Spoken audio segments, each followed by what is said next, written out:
Assalamualaikum warahmatullahi wabarakatuh. Alhamdulillahi rabbil alamin. Wabihi nasta'inu ala umurid dunya waddin. Ashhadu an la ilaha illallah wa ashhadu anna Muhammadan abduhu wa rasuluh. Allahumma salli ala Sayyidina Muhammad wa ala alihi wa sahbihi ajma'in. Amma ba'd. Faqad qala Allah subhanahu wa ta'ala fi kitabil karim. Bismillahirrahmanirrahim. Ya ayyuhalladzina amanu dukhulu fis silmi kaffatan wa la tattabi'u khutuwatis syaitan innahu lakum aduwwum mubin. Wahai orang-orang yang beriman, masuklah engkau ke dalam Islam secara sempurna. Bukan Islam pencitraan, bukan Islam pilkada, bukan Islam pilcaleg. Nah, ini kalau modal lagi pilkada begini nih, langsung itu kepala calon-calon kepala daerah keluar masuk masjid. Pakai serban, pakai gamis, ngaku-ngaku Islamnya taat. Begitu terpilih hilang lagi. Jangan Islam seperti itu, kata Allah. Islamlah secara benar. Dan janganlah engkau ikuti langkah-langkah setan, karena sesungguhnya setan itu musuh yang nyata bagi kalian. Musuh kalian bukan polisi, musuh kalian bukan tentara, musuh kalian bukan aparat, musuh kalian adalah setan, di mana setan itu musuh yang nyata bagi kalian. Ketika Bapak Ibu mendapati undangan acara ini, setan berusaha menggagalkan. Tidak usah kau datang, tidak usah kau datang, lebih baik kau tidur siang, ini jam libur. Alhamdulillah kita bisa mengalahkan setan yang ada di rumah. Setelah tiba di tempat ini, apakah setan menyerah? Tidak, dia goda lagi kita setan. Tidak usah dengar ceramah, tidak usah dengar ceramah, pegang HP-mu, pegang HP-mu, pegang HP-mu. Jadi orang yang pegang HP ketika saya dengar ceramah, sesungguhnya kena godaan setan. Bagaimana Bapak mau dengar ceramah kalau Bapak sibuk begini? Simpan dulu HP-nya Pak, bisa? Simpan dulu ya. Simpan, kita dengar ceramah. Ustadz, kita mau rekam. Kalau Bapak rekam pasti tidak jelas. Gambarnya kabur, suaranya tidak jernih. Bagaimana caranya Ustadz? Ini ada kamera saya bawa. Ini ada kamera ini. Tapi kau bawa pulang Ustadz, nonton YouTube. Judulnya Maulid Cilandak. Nah, sudah itu jangan lupa like and share. Sudah ya? Simpan dulu HP-nya ya. Kita dengar Maulid dulu. Bisa? Bisa? Satu. Sini dulu, Dek. Sini kamu. Sini. Ya, sini. Ya. Siapa namamu? Fakih. Fakih. Tahu artinya Fakih? Nggak tahu. Nggak tahu? Aduh, Fakih itu bisa diartikan juga cerdas. Fakih, ahli di bidang hukum. Fakih, berapa umur? 13. 13. Sudah 13 tahun. Sekarang saya mau tanya, siapa nama anak pertamanya Nabi? Oke, satu. Ting tung. Gagal. Berapa anaknya Nabi? Ting tung. Gagal. Siapa nama istrinya Nabi? Ting tung. Gagal. Ini contoh konkret umatnya Muhammad sallallahu alaihi wasallam. Saya tanya, siapa namanya Presiden Indonesia? Prabowo. Yang menang itu kan? Yang sekarang. Jokowi. Masya Allah. Siapa namanya anaknya Jokowi? Gibran. Alhamdulillah. Padahal itu Jokowi, Prabowo, Gibran, Kaisang tidak ada hubunganmu nanti di akhirat. Tapi kau harus tahu Nabimu Muhammad sallallahu alaihi wasallam. Duduk deh. Coba. Nabi, bagaimana sedihnya Nabi yang mencintai umatnya, bukan cuma di dunia, sampai di akhirat pun nanti. Nabi tanya, ya Allah, kalau ini hari kebangkitan, mana umatku? Aina umatku? Mana umatku? Tidak ada nanti kepala daerahmu, wali kotamu, presidenmu, menterimu. Mana camat tadi? Nggak ada itu camatmu nanti tanya, mana ini wargaku? Tidak ada. Demi Allah, siapa yang cari kalian? Muhammad sallallahu alaihi wasallam. Andai saja ada Rasulullah duduk tadi di sini, betapa kecewanya beliau. Umatku dia tidak tahu anakku, umatku dia tidak tahu istriku. Itulah pentingnya maulid. Inilah pentingnya maulid. Supaya apa? Anak-anak kita tahu sejarahnya nabinya. Dia tahu sejarah Nabi. Supaya apa? Minimal dia tahu, sudah dia tahu, dia contoh. Sudah dia contoh, dia jadikan sebagai teladan. Dan dia kagum. Anak-anak kita siapa dia kagumi? Artis. Siapa dia kagumi? Pemain sepak bola. Siapa dia kagumi? Artis Korea. Coba, itu yang di atas berkeliaran. Andai bapak-bapak sayang maulid, mestinya anaknya bapak ada di sampingnya. Nah, dengar kau itu maulid, ceritanya nabimu. Cuma anak-anak kita dibawa ke atas. Kejaranlah dia di atas. Siapa yang salah? Bukan dia. Memang namanya anak-anak. Kalau ribut, wajar namanya anak-anak. Salahnya orang tuanya. Orang tuanya enak duduk di sini, anaknya pergi main. Maka lain kali, ajak anakmu untuk dengar maulid. Supaya apa? Dia kagum. Oh, begini rupanya Muhammad. Sehingga besok-besok ada yang hina nabinya, dia mau mati. Kenapa? Saya tahu nabiku tidak begitu. Sekarang coba lihat. Ini pentingnya maulid. Makanya tiap tahun kita lakukan. Sayang-sayang bapak maulid kejar ini.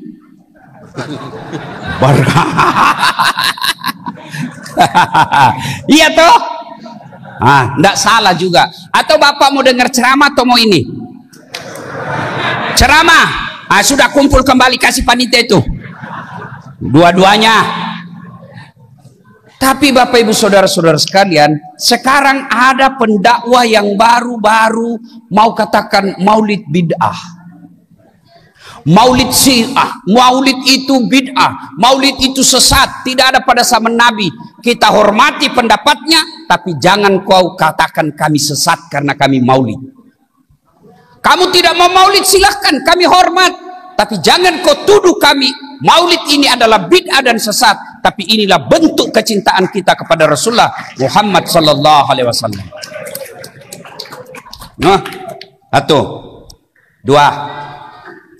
Kenapa Nabi perlu dicontoh? Setiap maulid kan itu judulnya dengan hikmah maulid kita teladani Nabi. Ya toh? Setiap maulid pasti itu judulnya. Dengan hikmah maulid kita contoh Nabi. Tapi bagaimana kita mau contoh Nabi kalau tidak tahu sejarah Nabi? Itu tadi anak-anak, itu anak-anak tadi ya. Sekarang generasi orang tua.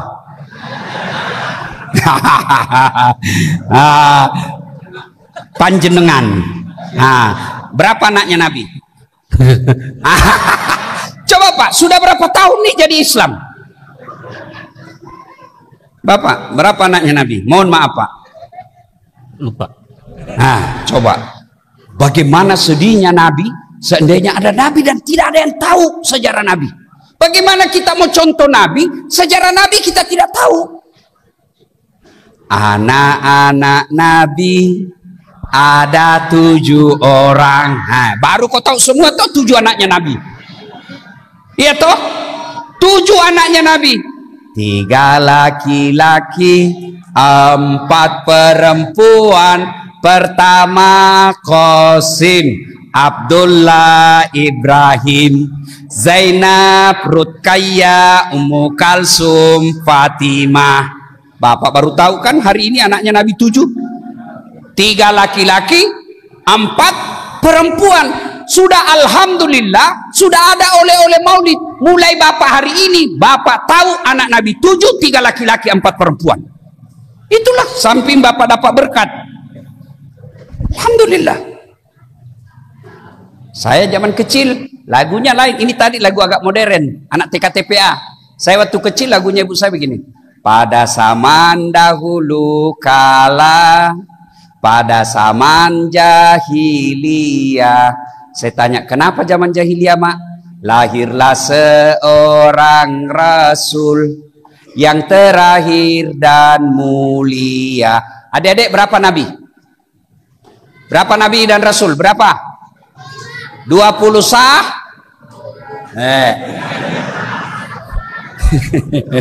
Masya Allah, wah, ini orang Islam di sini Pak. 25 nabi dan rasul, tapi yang kita mau cerita di sini bukan nabi pertama, bukan nabi kedua, tapi apa? Nabi yang terakhir. Nabi Muhammad namanya. Siapa nama ibunya mau? Siti Aminah ibunya. Bapaknya siapa? Abdullah nama ayahnya. Di mana tinggal? Cinere atau Cikampek? Madinah tempat tinggalnya. Terus lanjut lagi. Setelah dewasa. Dewasa baru diangkat Nabi dan Rasul. Bukan di bawah 40 tahun. Itu ada hikmahnya. Kenapa Nabi diangkat pada usia 40 tahun? Tidak ada susahnya Allah angkat Nabi 35 tahun. 25 tahun, tapi Allah menakdirkan Nabi diangkat jadi Rasul terima wahyu pada saat usianya 40 tahun. Ternyata itu ada pesan moralnya. Kalau menikah 25 tahun, artinya 25 tahun sudah boleh memimpin rumah tangga, tapi 40 tahun sudah bisa memimpin satu bangsa. Itu pesannya itu. Setelah dewasa diangkat menjadi Rasul. Siapa yang angkat? Pak Camat atau Pak Lurah? Oleh Allah yang kuasa. Allah itu siapa, Mak? Pencipta alam semesta. Coba dengar lagu-lagu zaman dulu, Pak. Mendidik, ada sejarah, ada kecintaan kepada Nabi. Lagu-lagu zaman dulu, pantas kita bisa tahu sejarah Nabi dari kecil. Sekarang lagu anak-anak kita apa? Cikampek, Tasikmalaya, aku capek gara-gara dia. Putar ke kiri, non, putarlah ke kanan. Ya, apa itu didapat dari itu? Ada lebih parah, pikiranku tak dapat ku mengerti, kaki di kepala, kepala di kaki. Pantas kodongo. Kepalamu ku simpan di kakimu, kakimu di kepala. Iya toh? Nah, itu Pak. Jadi tugas kita, tuan-tuan, yang saya hormati, yang saya muliakan sekalian, Pak, ajarkan sejarah Nabi ke anak. Ini tujuannya Maulid, supaya kita tahu sejarah Nabi, supaya kita bisa mencontoh Nabi dalam kehidupan sehari-hari. Dua sekarang. Kenapa sih Nabi dicontoh? Nabi dicontoh karena beliau juga manusia biasa seperti kita. Nabi dicontoh karena sama kita punya kekuatan. Nabi dianutkan kepada kita, dicontohkan. Allah perintahkan kepada kita contoh Muhammad. Kenapa? Karena dia juga ras manusia. Coba kalau saya kasih contoh. Bapak-bapak, halo? Pak, kambing disuruh menggonggong. Bisa ndak? Bisa ndak?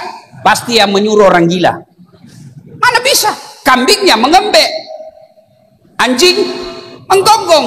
Maka tidak bisa disuruh anjing mencontoh kambing. Kambing mencontoh mbek. Kambing mencontoh anjing. Kenapa? Tidak sama. Sama kita juga. Kita tidak bisa mencontoh malaikat. Kenapa? Karena malaikat beda, kita punya ras. Nabi Muhammad manusia. Kita disuruh contoh malaikat, tidak bisa. Malaikat tidak bisa tidur. Malaikat tidak makan. Malaikat tidak menikah. Bapak disuruh contoh malaikat tidak menikah. Kalau saya, Pak, Ustadz tidak boleh menikah, saya orang pertama berhenti jadi Ustadz. Mana bisa kita? Itu tidak bisa dicontoh itu malaikat. Kenapa? Mereka tidak tidur, mereka tidak makan, mereka tidak menikah, tidak butuh harta. Mana ada malaikat kita dengar korupsi? Iya toh? Kenapa? Dia tidak butuh harta. Mana ada kita dengar malaikat dinikahkan? Mereka tidak butuh itu, karena dia tidak punya nafsu. Tapi Muhammad, manusia biasa, kita pasti bisa mencontohnya. Ada manusia hebat tapi tidak bisa dicontoh. Siapa? Superman. Tidak bisa dicontoh, dia bisa terbang, Pak. Mana bisa kita terbang? Dia bisa mengamankan satu dunia sendiri dia, Pak. Superman. Dia bisa terbang, kita tidak bisa. Lagi pula Superman beleng-beleng. Kenapa celana dalamnya dipakai di luar? Tapi Nabi Muhammad pasti bisa kita contoh. Kenapa? Dia manusia, kita juga manusia. Cuma ada catatannya. Betul Muhammad sallallahu alaihi wasallam manusia, tapi dia diberikan perlakuan khusus. Diberikan keistimewaan oleh Allah yang dalam ilmu agama kita sebut dengan mukjizat. Apa kehebatannya Nabi? Satu, itu keringatnya Nabi parfum. Ketika Nabi buka baju dalam masjid, satu harum satu masjid, Pak. Harum satu masjid waktu beliau buka bajunya. Coba kalau Das Atlati buka baju di sini, bau juga, Pak, bau ketek. Coba Rasulullah itu air liurnya, tahu liur, Pak? Tahu liur? Air liur beliau bisa menyembuhkan penyakit. Abu Bakar Siddiq digigit kalajengking dalam gua Sur. Ketika beliau hijrah, digigit kalajengking, bengkak kakinya, bengkak tangannya. Rasulullah mengatakan, sini, diludahi dengan izin Allah, sembuh. Coba Bapak ludahi orang sembuh. Ada di sini, Pak, tetanus, Pak. Luar biasa. Rasulullah bahkan pernah ada sejarah, ini meskipun masih diperdebatkan, air kencing beliau bisa menyembuhkan penyakit. Air kencing Nabi. Betul beliau manusia biasa, tapi beliau diberikan keistimewaan yang disebut mukjizat. Nah, sekarang ketiga, Nabi ini perlu kita contoh yang kecil-kecil saja dulu, yang mampu kita lakukan. Satu, sholat berjamaah. Itu aja dulu, berjamaah kita catat mulai hari ini. Berjamaah, tiada waktu tanpa jamaah, terutama bapak-bapak yang sudah muka-muka sakaratil maut. Ya, mohon maaf seperti beliau. Ya, mau apa lagi, Pak? Seperti Pak ini sudah jenggotnya juga sudah putih.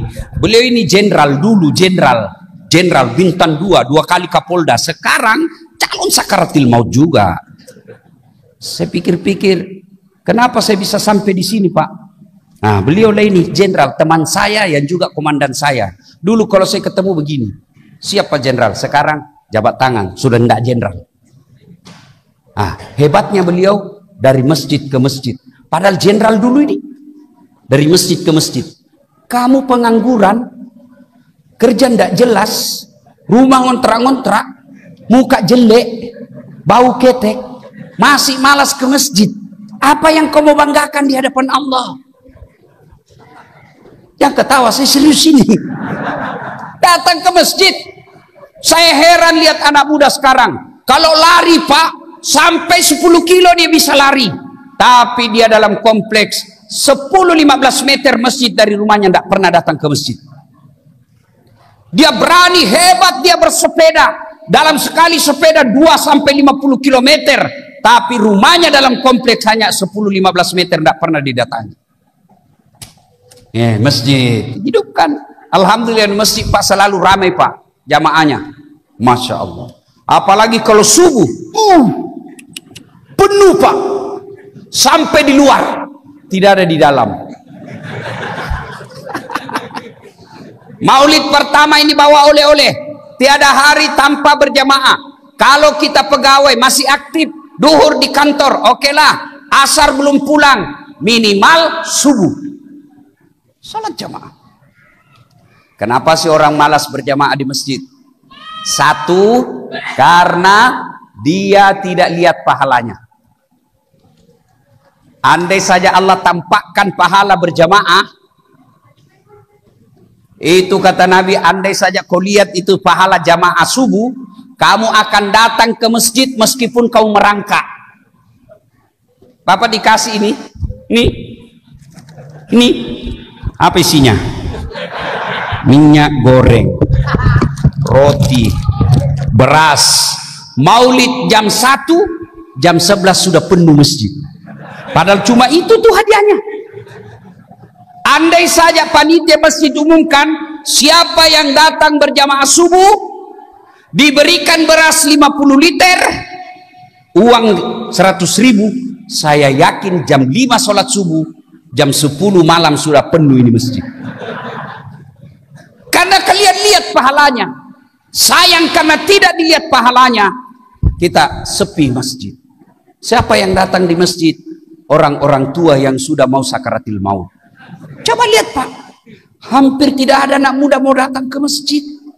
Kenapa? Karena dia tidak lihat pahalanya. Kalau datang artis K-pop, datang artis-artis dangdutan, penuh Pak. Padahal itu kamu datang untuk maksiat. Saya heran kadang-kala lihat di Indonesia. Saya ini Pak keluar masuk penjara. Bukan sebagai penghuni Pak ya. Sebagai penceramah. Itu orang kalau masuk di lapas, rutan, berlapis-lapis pagarnya Pak. Sampai 4. Dan itu teralinya baja. Polisi, sipir. Penjaganya ketat. Tapi selalu penuh, bahkan overload itu penjara. Padahal itu banyak pagarnya Pak, dijaga polisi. Bersesekan orang datang di penjara Pak. Sementara masjid tidak ada kunci pintu.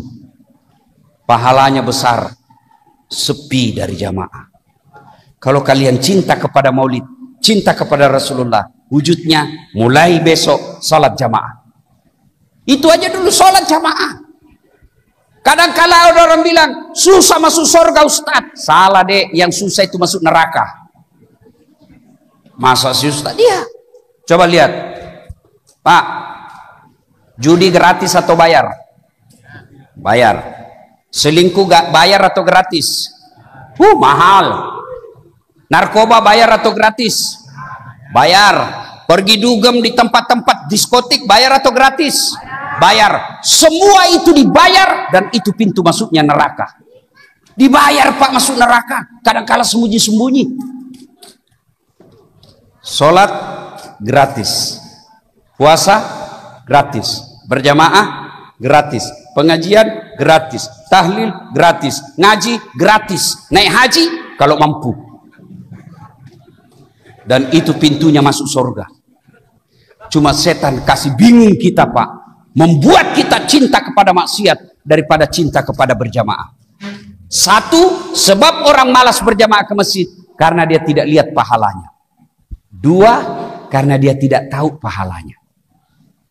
Buka kitab Durratun Nasihin, warna merah.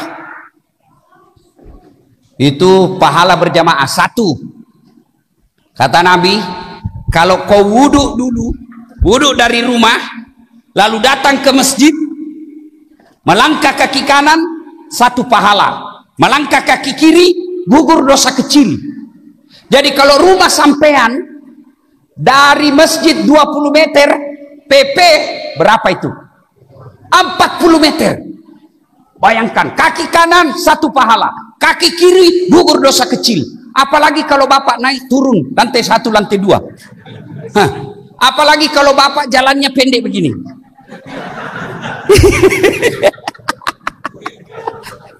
Banyak pahalanya Pak. Kaki kanan 1 pahala, kaki kiri gugur dosa kecil. Yang kedua kata Nabi, kalau kau ke masjid, pagarmu, tembokmu, aspal, dinding, pohon, tegel, semua jadi saksi. Dia akan berkata kepada Allah nanti di akhirat, ya Allah, jangan kau masukkan Pak Japar, jangan kau masukkan dia neraka, masukkan dia surga. Saya saksinya, dia rajin berjamaah di masjid. Itu tumbuhan akan berkata. Itulah sebabnya Nabi sunnahkan, kalau kau pergi ke masjid, beda jalanmu waktu pergi, beda pula jalanmu waktu pulang, supaya banyak saksimu. Itu sunnah. Datang dari sana, pulang dari sini. Sunnah itu sunnah. Itulah sebabnya sunnah, kalau kita berjamaah di masjid, datang dan sholat sunnah, usahakan tiap 2 rakaat pindah tempat. 2 rakaat pertama di sini, 2 rakaat berikutnya lagi geser lagi. Supaya apa? Semua yang kau injak itu akan jadi saksi. Luar biasa. 3, pahala berjamaah. Kalau hujan, gerimis, debu yang melengket ke tubuhmu, bajumu basah karena kau datang ke masjid, baju yang basah itu juga lah nanti yang jadi saksi supaya kita tidak masuk neraka, dan dia akan menjadi pelindung dari api neraka. Jadi kalau basah Pak, jangan cemas. Coba jangan juga salah paham. Mantan-mantan sudah dengar ini, dia tunggu hujan keras Pak. Hujan keras dia buka payungnya, dia jalan. Itu belen-belen namanya itu Pak. Iya kan? Nah, apalagi keutamaan berjamaah. Ini yang paling populer. Apa itu? Lipat 27 kali. Artinya apa? 1 kali Bapak sholat di masjid, 27 kali di rumah baru sama. Masya Allah. Apalagi pahala berjamaah di masjid. Di masjid ada disebut doa bersama. Barangkali bapak-bapak tidak tahu berdoa. Barangkali adik-adik banyak dosa. Doanya agak susah sampai, lama baru sampai. Tapi ada imam di depan, penghafal Quran, ulama, penceramah, dia amin. Dia memimpin doa. Begitu beliau katakan amin, semua orang doa dalam masjid dikabulkan. Itulah sebabnya ketika memimpin doa Pak Imam, usahakan doa yang Bapak baca, doa yang umumnya orang hafal dan tahu, serta kasih dengar orang. Ada biasa orang mimpin doa kita tidak tahu apa dia minta. Sudah itu kecil pula suaranya, tidak jelas. Amin. Amin. Amin. Apa siapa tahu anak muda yang jadi imam, tidak ada istrinya. Ya Allah berikan kami jodoh. Kata bapak di belakang, amin. Istrinya di belakang juga berkata, amin. Baca doa umumnya orang hafal dan perdengarkan jamaah supaya kita tahu apa yang Bapak minta. Tidak usah panjang-panjang. Ya. Apalagi keutamaan berjamaah di masjid, ada silaturahim, ada persaudaraan. Barangkali gara-gara pilkada, barangkali gara-gara pilcaleg, mungkin gara-gara pilpres, kita bermusuhan sama tetangga. Maka begitu datang di masjid, Bapak minta maaf kalau pernah sakit. Gimana caranya Ustaz? Nah, misalnya dia berdiri di sini, nanti sudah angkat takbir, Bapak baru datang. Karena kalau belum angkat takbir, dia bisa pindah. Dia akan dendam sekali sama Bapak misalnya. Begitu dia sudah takbir, Allahu Akbar, Bapak langsung Allahu Akbar. Selesai sholat, dia begitu Assalamualaikum warahmatullahi, Bapak tahan dulu. Assalamualaikum warahmatullahi, tahan dulu, Bapak dulu, jangan dulu. Balik. Begitu dia balik, Assalamualaikum warahmatullah, baru Bapak Assalamualaikum warahmatullah. Senyum, tidak mungkin dia dorong kepalamu. Apa kau? Tidak mungkin, pasti dia balas Waalaikumsalam. Itu silaturahmi. Maka inilah pahala-pahala sholat berjamaah. Saya mohon maaf Pak, saya ini kalau ruangan begini saya sesak napas. Saya memang ada penyakit paru. Ya, dan tidak apa-apa, tidak ada orang. Ya, mudah-mudahan Allah kasih saya ajal yang pada saat saya ceramah. Tapi jangan sekarang, jangan sekarang. Ya, nah, ibu bapak, saudara-saudara sekalian, pelihara sholat jamaah. Yang ketiga, kenapa orang malas ke masjid? Manajemen masjid tidak bagus Pak. Sudah tidak saatnya sekarang masjid besar-besar, tidak penting besar Pak. Kita bangun lagi Ustaz, kasih 2 tingkat. Kenapa? Kalau lebaran tidak muat, 1 kali aja, 2 kali aja orang lebaran. Akhirnya banyak masjid di Makassar saya lihat, karena nafsunya para panitianya perbesar dan bertingkat. Akhirnya yang tadinya nyaman berjamaah, akhirnya orang tinggalkan karena kotor, debu, tidak jadi-jadi. Kenapa? Tidak ada kemampuan selesaikan dalam waktu yang cepat. Biarlah kecil-kecil seperti masjid kita ini tapi nyaman. Tidak usah lagi dipugar-pugar. Tidak juga penuh. Manajemen masjid yang tidak baik. Ada masjid saya Pak, bisa Bapak lihat di YouTube. Kecil-kecil tapi nyaman Pak. Imamnya penghafal Quran, 30 juz. Penceramanya Pak, belum ceramah sudah dikasih honornya. Iya Pak, dengar ini panitia, kirim honor sebelum ceramah. Supaya apa? Supaya tidak lari itu Pak Ustadz. Karena kalau dia sudah janji tiba-tiba dipanggil sama Pertamina, biasa dia tinggalkan. Maka dikasih honor dan kasih judulnya sebelum ceramah. Kasih judul sebelum ceramah, ini bahas. Berikutnya lagi, muadzinnya, wah, anak muda, suaranya bagus, digaji layaknya pegawai negeri. Masya Allah, marbotnya banyak. Imamnya penghafal Quran. Sound systemnya bagus. Ber-AC, karpetnya empuk. Kalau terlambat datang sholat Jumat, nanti sudah azan baru datang, sudah tidak muat. Pasti bapak di luar, berdiri. Nyaman. Kenapa? Karena enak orang datang ke sini. Ini bagaimana orang mau ke masjid, Pak? Yang azan orang tua sudah pensiun. Giginya tinggal 4. Sesak napas. Iya, salah. Anak muda bilang itu lagi yang kasar, dia lagi. Penceramahnya Pak dari salam pertama sampai terakhir neraka terus dia cerita. Kau dibakar, dibanting, ditusuk pantatmu, keluar di lehermu, diginting lidahmu. Kata anak muda, ndak usah ke masjid bikin takut itu. Padahal Nabi katakan janji surga, ancam neraka. Masya Allah. Kalau begini enak orang. Karpetnya Pak, Masya Allah lembut. Ini karpet sudah 8 kali lebaran tidak pernah diganti. Begitu kita sujud menghindari semut. Tidak ada pilihan, terpaksa kita pasrah Pak. Iya, sound systemnya begitu kita takbir, Allahu Akbar. Papa ketawa karena pernah mengalami semua itu kan. Ada lagi Pak imamnya, anak muda yang dia balik-balik sunnah Nabi. Nabi katakan kalau kau jadi imam ringkaskan bacaan solatmu. Ini jadi imam Pak panjang betul. Mulai dari mau takbir sudah panjang Pak gayanya.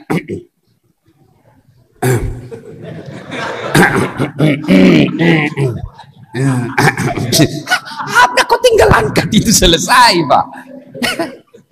Panjang pula bacanya. Padahal kata Nabi, kalau kau jadi imam, ringkaskan. Ringkaskan bacaanmu. Kalau Nabi jadi imam, beliau baca yang surah-surah pendek. Kalau beliau sendiri sunnah di rumahnya, beliau sampai bengkak betisnya. Kita terbalik Pak. Kalau jadi imam dia panjang, begitu dia sendiri kul-kul. Bapak bayangkan dari Pak, sering terjadi. Saya juga mengalami itu Pak. Menyiksa orang tua, apalagi kasihanan saudara mati. Setengah mati. Belum selesai Pak Imam jatuh dia Pak. Naik lagi kepalanya, dia ulang lagi Pak Imam. Belum. Allah. Ringkaskan. Yang kedua kata Nabi, baca yang umumnya orang hafal. Tujuannya apa? Kalau imam membaca yang orang hafal, maka insya Allah kita bisa luruskan kalau dia salah. Coba kalau imam membaca wadduha salah, kita bisa luruskan. Tapi begitu imam membaca Al-Anfal ayat 5 sampai 70, begitu salah ya hadapi susahmu sendiri. Siapa suruh kau cari masalah? Iya kan? Yang kedua tujuannya supaya kita bisa khusyuk. Kalau imam baca wadduha, kita khusyuk. Begitu imam baca Al-Anfal, dia khusyuk dengan bacaannya, kita khusyuk dengan hayalan. Kita mau ikut tidak dihafal. Kita mau rukuk belum saatnya. Terpaksa kita lihat semua pengumuman keadaan keuangan masjid, saldo kas, pengeluaran, pemasukan, dibaca semua itu Pak. Belum selesai Pak, dibaca lagi tuh kalender Persatuan Guru Republik Indonesia, itu biasa dibaca juga itu Pak, laporan keuangan kasar. Iya Pak, iya toh, baca semua itu Pak.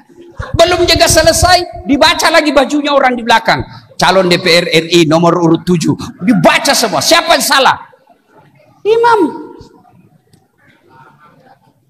Pak. Waktu saya kecil dulu di kampung, berjamaah, imam sujud Pak, lama sekali imam sujud. Sudah tidak seperti biasanya, belum selesai. Ada kawan saya, dia angkat kepalanya. Dia teriak, wih, hilang imam. Ternyata imam yang ditunggu hilang di tempat, Pak. Kacau sholat, bubar. Begitu selesai kita tanya, Pak Imam, kenapa kau tinggalkan saf? Saya kentut, nak. Pak Imam, lain kali kalau kau kentut, kasih bangun kepala supaya kita lihat kau keluar. Dia bilang, saya malu nak kau lihat, makanya saya sembunyi-sembunyi. Siapa salah? Siapa salah? Siapa salah? Imam. Maka kalau salah imam, kacau jamaah. Bulan 11 akan datang. DKI Jakarta pilih imam. Salah milih imam, kacau 5 tahun. Jangan kau pilih karena partai. Jangan kau pilih karena suku. Jangan kau pilih karena tim suksesnya. Apalagi jangan kau pilih sampai hanya karena kau dikasih duit. Pilihlah yang kau yakini bisa menjaga agamamu dan bangsamu. Bisa jadi imam. Pesan khusus tuan-tuan. Pak, jangan selalu kita ini orang miskin dihina oleh politisi dengan uang. Saya orang Bugis, Pak. Saya selalu bilang, biar saya miskin, tapi kau tidak bisa bayar diriku. Biar saya miskin. Kenapa kalau saya miskin? Saya tidak minta-minta sama kamu. Saya miskin, tapi demi Allah kau tidak bisa sogok saya. Itu orang beriman. Rumah kita sudah ngontrak-ngontrak. Penghasilan tidak jelas. Lalu kau jual pula harga dirimu. Apa yang kau bisa banggakan sebagai manusia terhormat? Jangan, Pak. Sampaikan kepada tetangga. Bapak sudah sampaikan lepas kewajiban. Soal dia tetap terima sogok bukan urusan kita lagi. Bapak saya tanya, kalau terima 300.000 kaya tidak?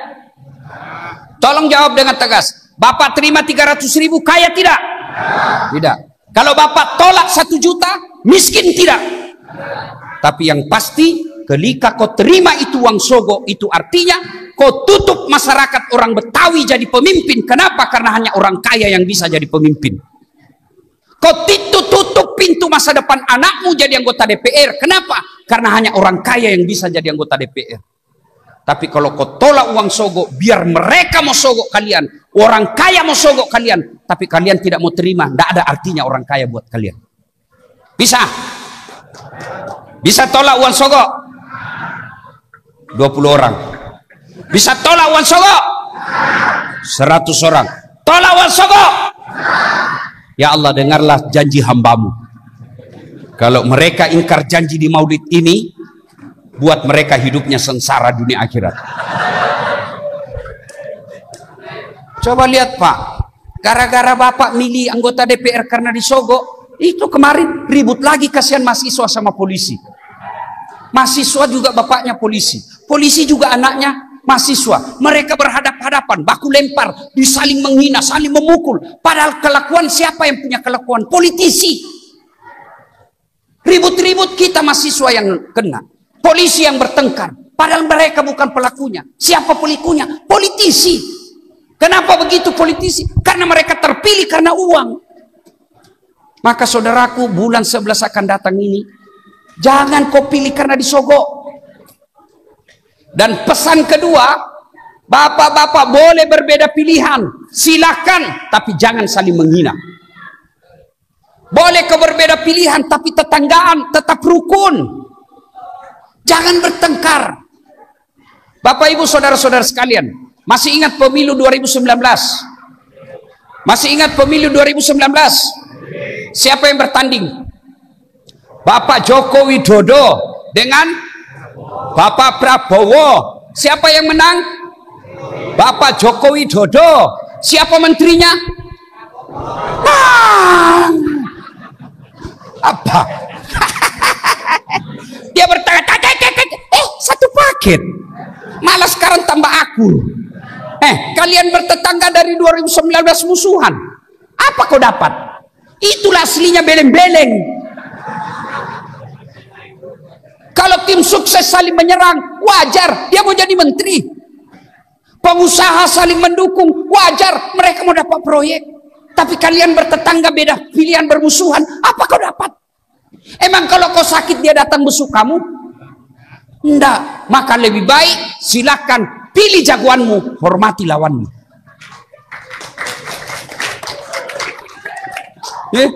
Bapak ibu saudara-saudara sekalian, sholat jamaah. Hidupkan salat jamaah.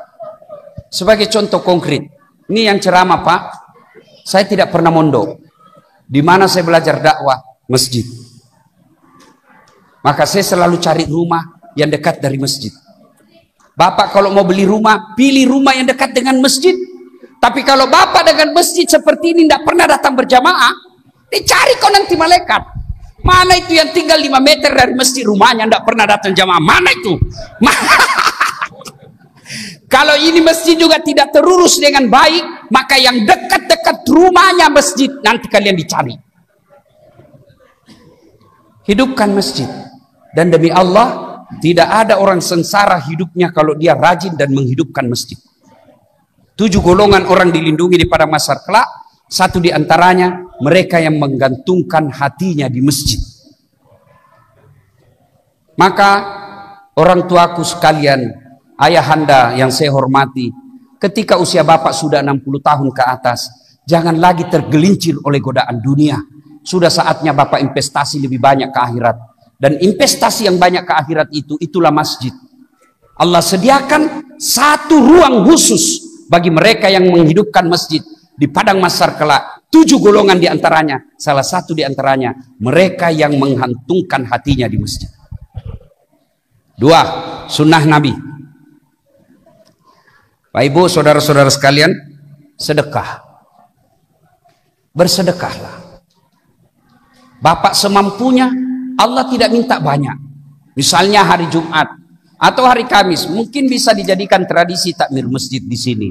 Senin Kamis, mulai Kamis kita umumkan para jamaah yang ingin puasa hari Senin dan Kamis, kami ajak sholat malam di masjid. Bermula dari pukul 3, jam 4 kita makan sahur bareng-bareng. Kalau ada pesertanya 5, 10, Bapak mampu, saya yang tanggung makan sahurnya jamaah. Itulah harta Bapak yang tidak bisa diambil orang. Kemudian saya yang tanggung makan bukanya. Itulah yang harta yang Bapak tidak ada yang bisa ambil. Mobil di rumah, begitu Bapak mendadak meninggal, siapa yang punya? Siapa yang punya? Menantu. Ya kalau menantu kita sholat. Kalau menantu kita tidak sholat, mobil kita yang setengah mati ditabung, dikumpul, dinikmati orang yang tidak sholat. Bapak sedekahlah. Rasulullah itu pernah suatu kali didatangi. Assalamualaikum warahmatullahi wabarakatuh. Waalaikumsalam warahmatullahi wabarakatuh. Kata orang ini, ya Rasulullah, saya musafir. Saya sudah beberapa hari ini tidak makan. Adakah makanan di rumahmu ya Rasul? Nabi masuk. Aisyah ditanya, ada makanan? Tidak ada ya Rasul. Nabi buka, waduh tidak ada makanan. Lalu Nabi ambil jubahnya. Bapak tahu jubah? Jubah itu kalau orang Arab, coba lihat Bapak orang Arab, ada dulu gamis yang panjang itu, ya, yang biasa dipakai orang-orang Arab, yang kemudian yang di luarnya ada lagi kayak Superman. Itu namanya jubah. Nah, Nabi ambil itu jubahnya, lalu diberikan. Saya tidak punya makanan, tapi ini jubahku, silahkan kau jual. Senang ini orang Pak. Dia lari ke pasar, dia umumkan. Saudara-saudara sekalian, saya punya jubahnya Rasul. Saya punya jubahnya Rasulullah Muhammad SAW. Siapa yang mau beli? Di samping kota Madinah, samping pasar, ada orang kaya. Tapi agak rabun matanya. Dia panggil budaknya. Kamu pergi, kalau kamu berhasil yang ambil dan beli itu jubahnya Rasulullah, saya merdekakan kamu, saya lepaskan kau jadi budak. Pergilah itu. Alhamdulillah, proses dia yang menang.